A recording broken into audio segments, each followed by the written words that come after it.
Hey, Karina here from the Royalty Coach. In today's video, I'm going to go over a few steps subject matter experts should take when they publish on Amazon. If you're new to my channel, that is my specialty. I show and I work with subject matter experts to show them how to take their idea, their business, their method, their formula, and turn it into a best-selling book on Amazon in the best way possible. So let's jump in. And then at the end, I'm going to do a quick demo so that you can get even better idea. So there are essentially three ways that you can publish. Well, there's more, but let's talk about these three because this is what I want to focus on today. So how do we publish when we have proof of concept versus what is a passion project versus what is a subject matter expert type of publishing? So when we talk about subject matter expert books, we generally speak about an expertise that you have, a formula, maybe a way of doing something, maybe you're a teacher or a trainer. You're essentially writing a book about either something you are passionate about and have been making money off of, or maybe it's a framework or something that you've been doing. For example, when I first published, I was a subject matter expert. I was a corporate trainer and I did thousands and thousands and thousands of workshops for C-suite professionals, leaders, so on and so forth. So that was my expertise and that's what I taught. I essentially created a book on that, right? So I have all this experience that I bring basically from the corporate world that I ended up doing a book on. Now, this is definitely what a subject matter expert could be. So you could be a doctor, a naturopath, someone who maybe has an amazing chronic pain formula. So for example, one of my clients has exactly that, has a company where she deals with chronic pain, and her series of books will be about how to manage and completely get rid of pain. So that is what a subject matter expert book would essentially be about. We publish in a bit of a different way. Obviously, I cannot get into everything in this video because I have a very specific launch strategy. But I'm going to cover a lot of information here, so stay tuned. Proof of concept publishing is the second type of publisher that I work with, which is, that gung-ho, I want to publish, I want to publish for money. So I want to make money and I want to turn my books into an actual publishing business, right? So this is a person who would be looking for proof of concept. This is not a person that can publish about any topic because not every topic lends itself to actually making royalties and making money on Amazon. There are hundreds and thousands of topics that don't actually make money, but the person is passionate about it. Proof of concept is essentially we go to Amazon, we figure out if that topic that you want to write about has proof of concept, and if it doesn't, you move on because you know in your mind that is not a book that you want to write. The only type of books that you want to write are the ones that you have proof on Amazon that those books are going to sell. The third publisher is the one that I mentioned briefly already. That is the passion publisher. So this could be a person who has an idea, they're absolutely passionate about it. Whether or not the book makes money is irrelevant. They just want to publish because this is a topic that's near and dear to their heart, and they want their name on it. These books are done well, all of these books, right? They have to be done extremely well. There is a process, there is a process of creation that's involved, there's a launch strategy. I will say that I have published passion projects where I didn't expect to make any money, and the books are pulling in $500 a month at least. So just because it's a passion and we can't really find proof of concept, I have some things up my sleeve where I will do little kind of like publishing magic, and I will get the closest that I can to proof of concept with those books anyway. And because I use a very specific launch strategy, I have a launch system that's taken me close to 4 years to figure out. If you're interested, in booking a call with me, you can. The links are in the description or somewhere in my bio. But essentially, passion projects generally are not books that would make money. Okay, so when you're going into those topics, that's something that I'm always very upfront with my clients. Look, and I will tell them, I don't know if this will make money. I can't make guarantees, but if you want to do this, we will get as close to you making money as possible. And then we just leave it to God, right? Because you don't know which way things are going to go. So my specialty, and this is what I love to work with because this is how I got into this business personally. And this is something that a lot of actually um, courses are kind of useless for, because subject matter experts are a little bit of a niche market. We publish differently, and my whole expertise lies there. Not to say that I don't have expertise here, because proof of concept people and passion publishing is super easy. But this is where we are different. Here's where I apply strategies that I have not seen applied anywhere. This is what's taking me time to figure out. Okay, so let's talk about the subject matter expert publisher. What is the key? The key for a SME, okay, which is subject matter expert for short, you're trying to position yourself as an authority so that you can build a long-term asset. What does that mean? It means you're going to use your book as a means to either grow your business, which is what I've done, right? Back when I published, I essentially went bestseller in 3 weeks. Mind you, that book took almost 20 years to put together. Whatever, I was a little bit slow in putting it together, but such is life. But when that book went bestseller, I was able to use it as an asset to build clientele into my consulting business, right? So instead of me having to sell myself, I would either show up with my book, I would send my book to my potential client, and I also had my whole expertise in it. So whenever I did a workshop or I went in, and I did a workshop for a client, I always open up the opportunity for people to purchase my book. And that was fantastic. That was one of the best things that I ever did for myself as a SME. But here's what we need to do.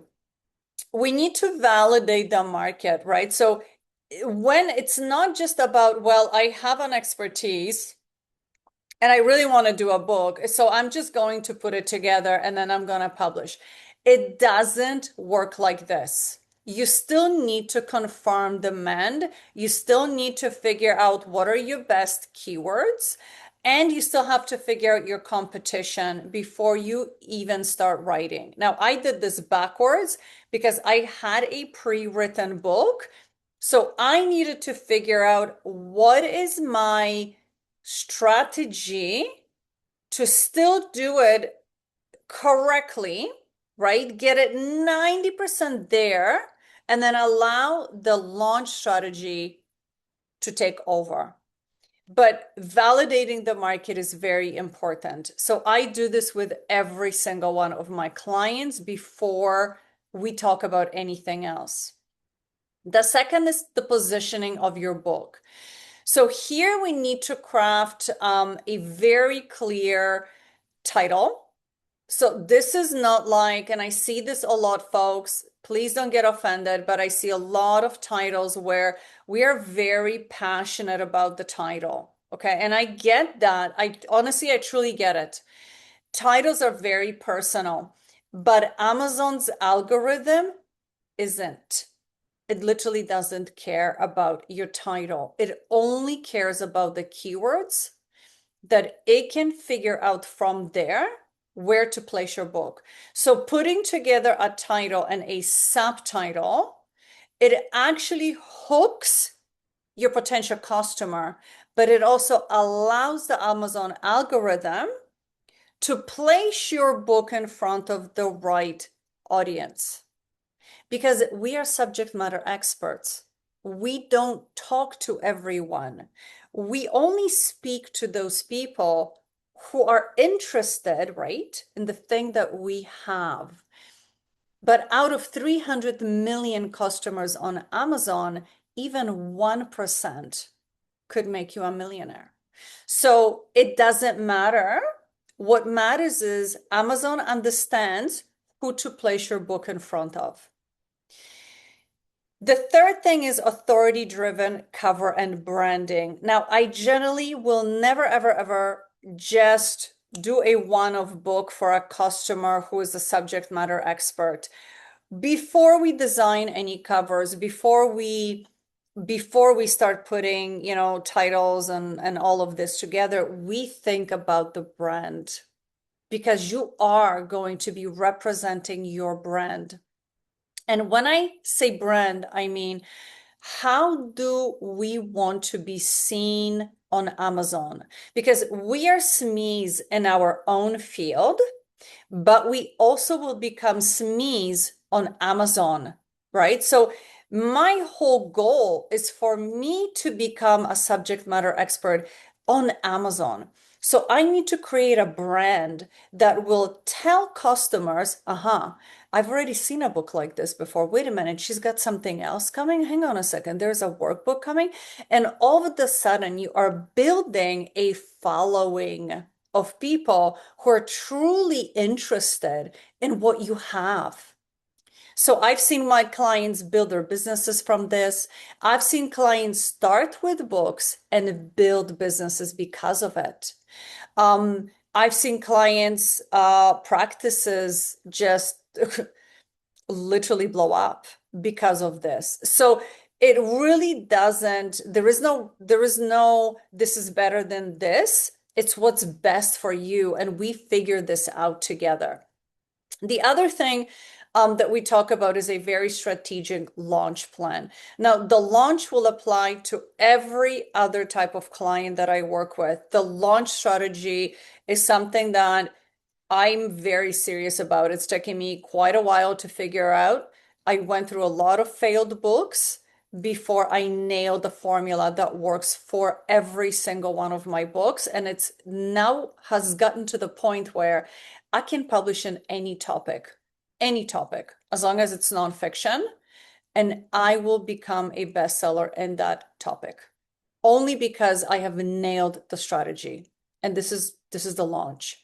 Mind you, to get there, I have to create a really good book. So there's a whole creation process that we need to nail down together. So as we're working through this, we're going to get to the launch, and then all of these pieces will be ready. So then our launch strategy will go smooth as butter. Okay. There are many other ones that are here, but the fifth one that I'm going to speak about briefly is the monetization strategy, because you can definitely monetize your asset, right? Which will be your book, to grow authority, to get new leads, to do speaking gigs. Maybe you're a coach.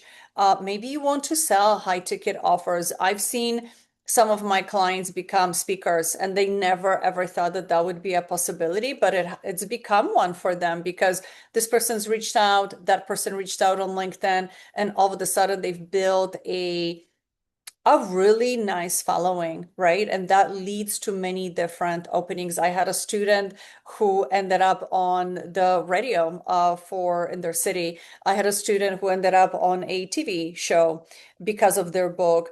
podcasts. So there's a lot of different possibilities when you have a very, very good book. And I want you to always think about how is my book going to help others? Because I used to be in the, I used to be of the thought that, I need to think about money. Um, and it really isn't about money. It is, I mean, obviously, yes, it is because we have to live, but that's not, we're not going to lead with that, right? Because when we're leading with, I need to make money on this, it ends up being very stressful for you. But when you lead with, how can I help my clientele? What is the best way that I can serve these people? I kid you not, the money will follow. I've had clients that have gotten such phenomenal reviews on their books that it just builds, right? It builds. One good review leads to another good review. Before you know it, a subject matter expert gives you a review. That review turns into an editorial review, and your book just builds momentum. So this is how I would want you to think. Think about helping first, and the money will follow, and everything else with it. Let's talk about the steps that we need to take before we publish. So one of the very first things that I do with my clients is I look for proof of concept. And I know that that is not something that most people will say, well, how can you look for proof of concept when this is a topic, this is my expertise. I don't really know if people are going to buy this.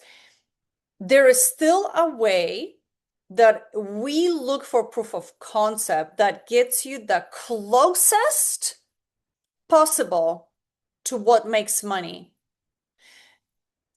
That's something that I do with my clients in my coaching program. This would be a really good time. If this is something for you and this resonates, book a call.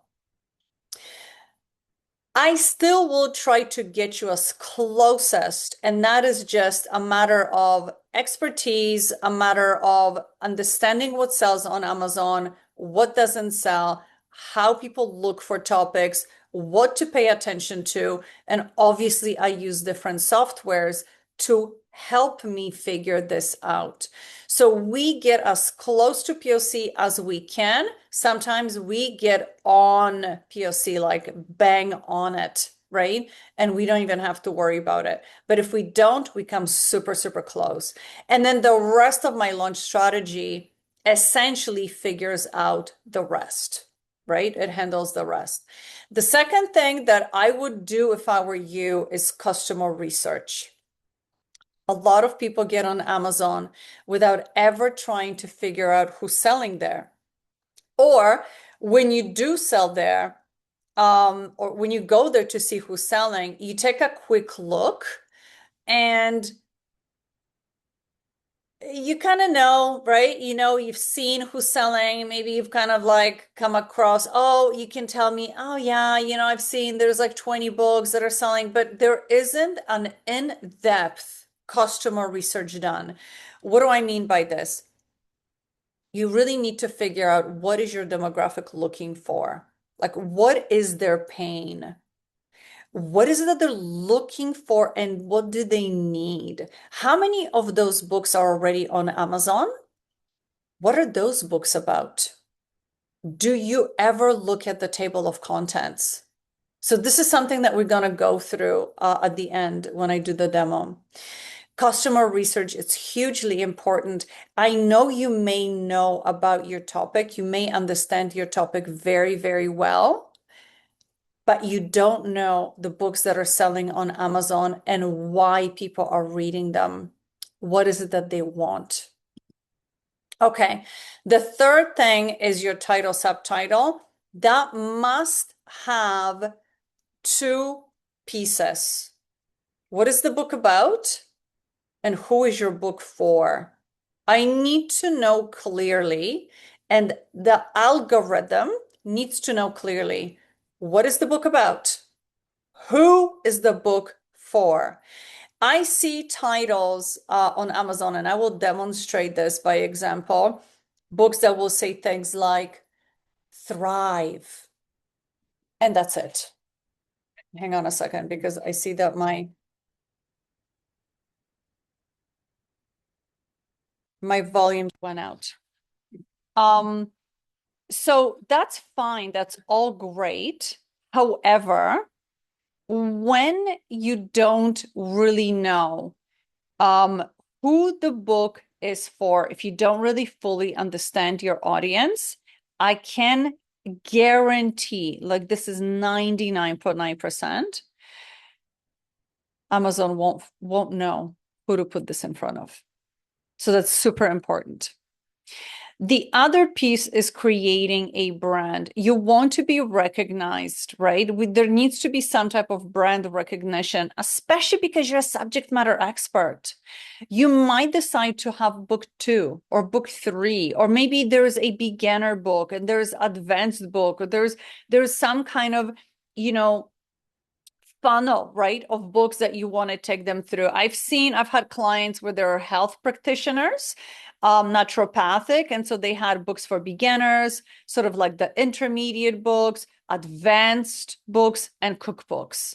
So when you create a beautiful brand, you will be recognized on Amazon very, very quickly. You will get a following. It will be easier for you to get reviews. It'll be easier for you to sell more books. Amazon sometimes will put those books together, buy 3 for 1, 2 for this price, 3 for this price. So this is very, very useful for you. The fifth is building a solid launch. You must have a launch plan, friends. This is not something that you think of after you hit publish. I plan launches 1 month prior to publishing, and that's with every single client.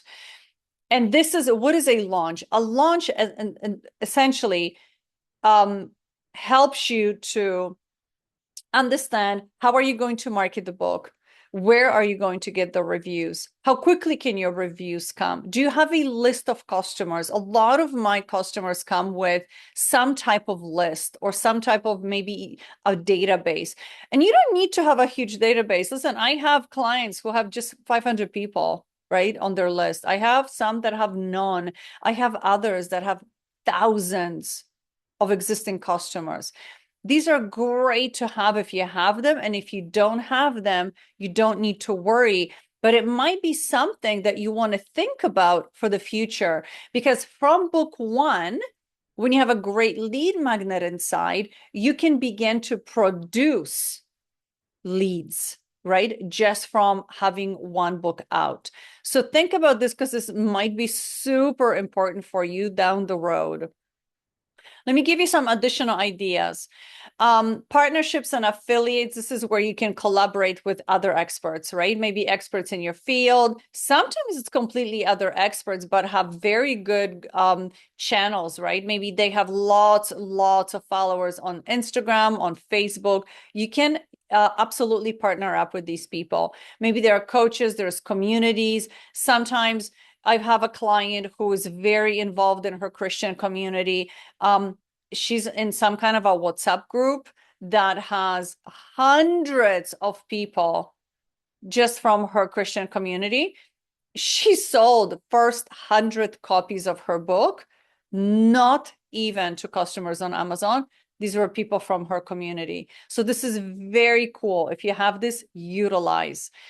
The second is utilizing your existing audience. I spoke about this just briefly earlier. If you have an existing email list, maybe you have clients, maybe you are a practitioner, right? So I have a lot of this. I see a lot of this with clinics, physiotherapy, naturopathic clinics, things like this. Social media, YouTube. I had a client who's a very famous coach. Can't tell you the name, but he coached a very, very famous football team. And because of his book, which he actually did on how COVID affected the minds of athletes. Excellent book that literally went bananas because he's a pretty well-known guy. So we can utilize this. The other channel that I love to utilize a lot, because I'm a subject matter expert myself and I have a big following on, is LinkedIn. I'm going to tell you something. LinkedIn is one of the best platforms to advertise your book. And I have a system that I use to advertise books on LinkedIn that is so simple, but so great. So please, if you have LinkedIn, don't forget about that platform. It is fantastic for SMEs. The next one is back end funnel strategy. So this is absolutely bonus materials that should be included inside of your books. Lead magnets, QR codes, right? Or any companion resources. I had a client that published the end of January. Beautiful cookbook. I'm telling you right now, everybody would want this cookbook.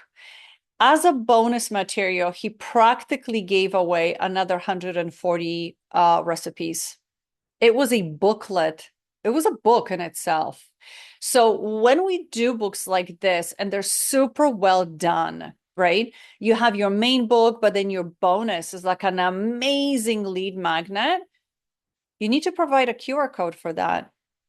And the best way to do it is to connect it with a landing page, with a very simple landing page, right? Where you can pull these emails and these names into it. I'm gonna put some down in the description. If I forget, just DM me and I'll get it to you. The next one is speaking engagement and workshops. This happens. You publish a really good book, the word spreads quickly. The word, let me tell you, it spreads quickly. I I had so many amazing speaking engagement when I first published my SME book. I've seen people get into masterminds, and through their masterminds, they end up meeting people who invited them to different things, conferences. I mean, utilize all places. Sometimes we don't think about the things that we go to almost on a weekly, like a church, right? Or like an event. Whenever I go to an event, I just carry my book with me. I just carry it with me. And I kind of have it, I'm just there with it. And you have no idea how many times people ask me, "Oh, wow, is this yours?" And it's a conversation started. I've gotten speaking engagements just because I carry the book with me, like nonchalantly, just have it with me all the time. So those kinds of things really, really help.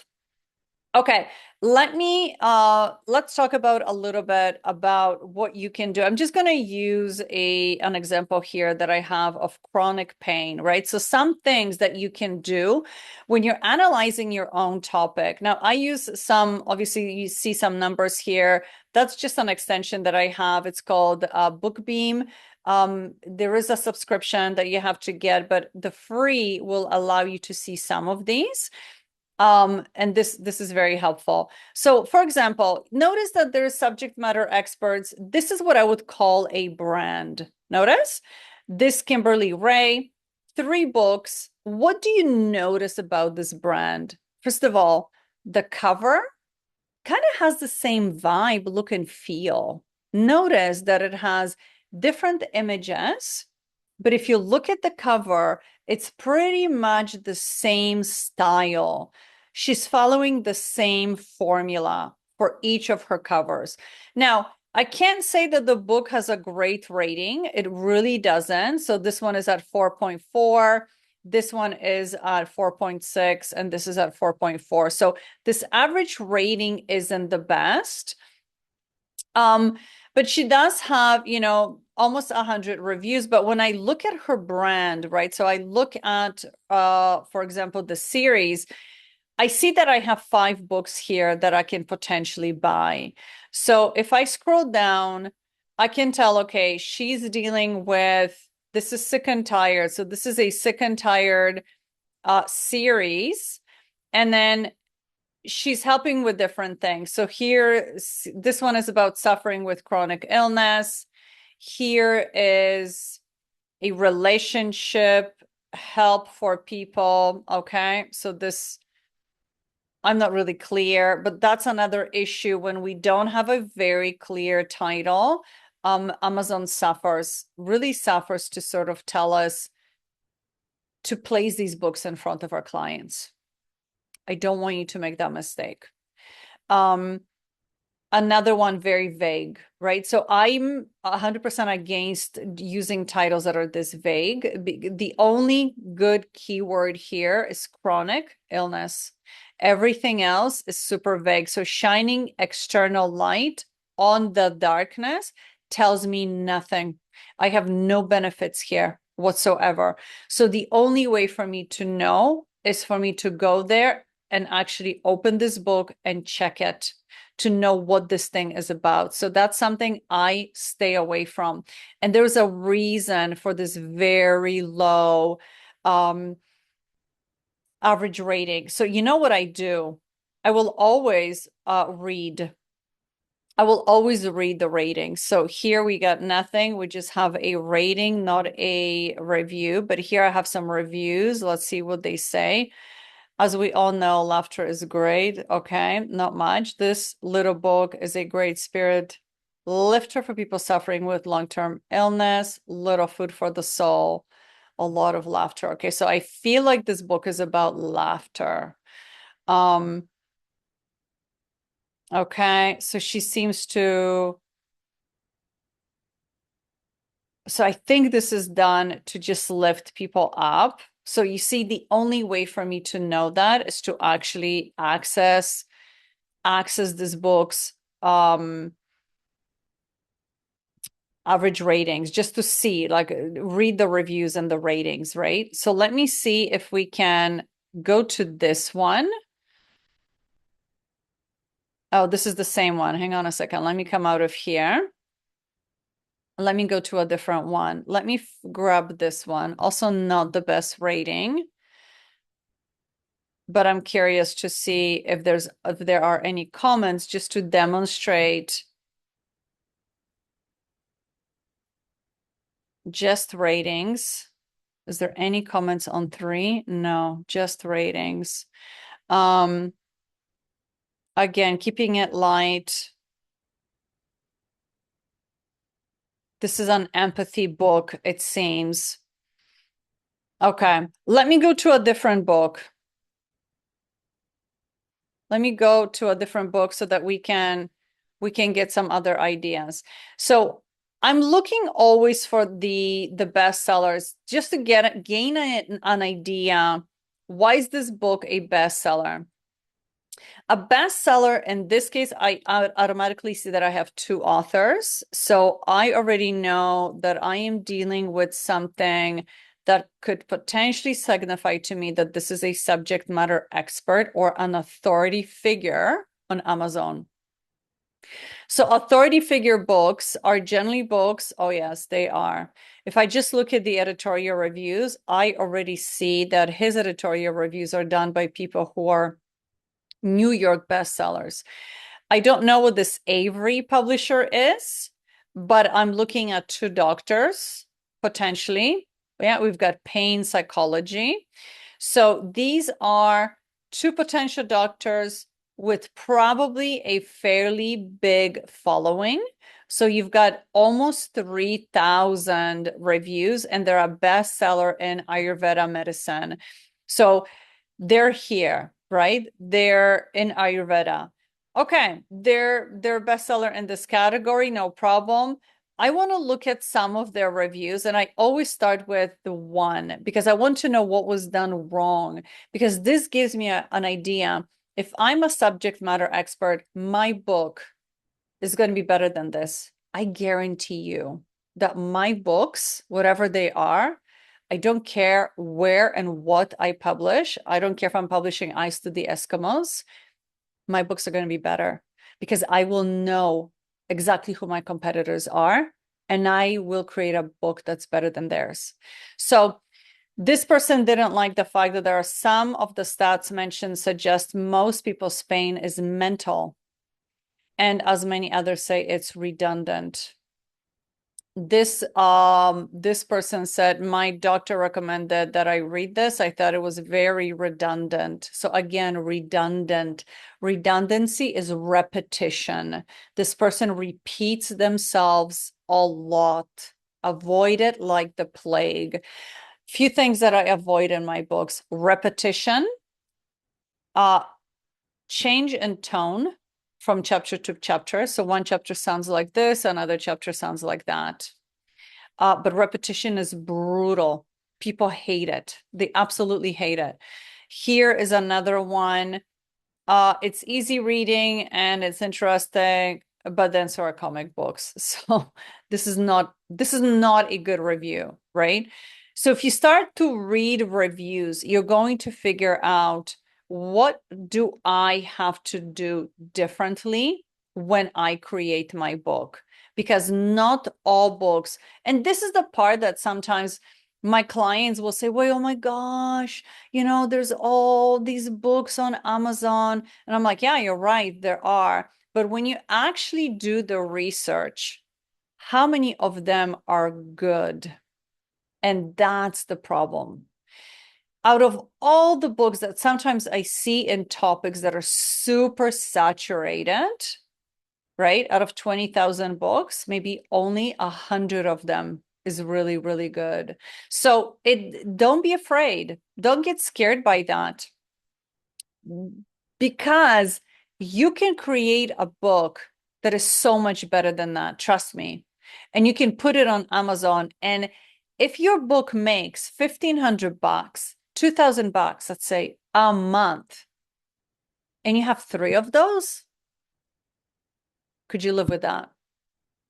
So you don't need to compare yourself to authority figures, right? If I go in and I look at my average rating, for example, and so let me demonstrate this. So I'm just going to look at the sales rank. The sales rank means these books sell extremely well, right? So if I look at books like, for example, up to 80,000 BSR, so up to 80,000 BSR, I would end at 74,000 here. This book is making $1,000.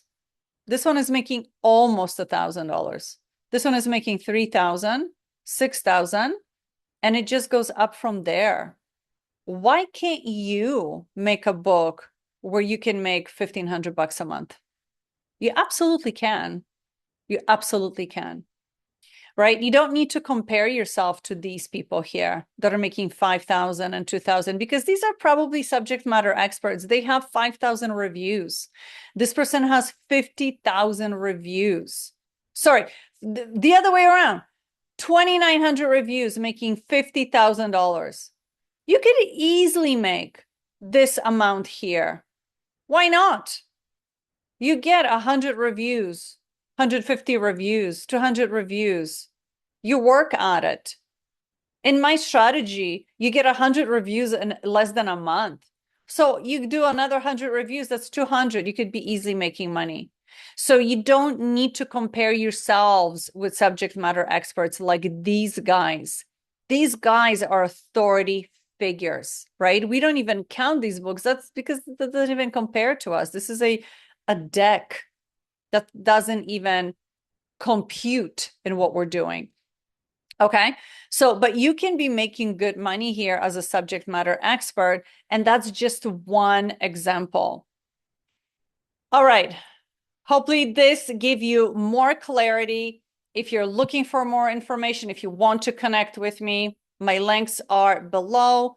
Book a call with me. Let's go through your stuff. Let's figure out what book you're writing. What are you thinking about? If you're anything like me, where the idea popped into my mind that I needed to write a book, that was back in 2015. And the idea never went away until I finally wrote one. Once that fire gets sparked in you, you will never, ever be able to get rid of it. So get in contact and we can go from there. Have a great day.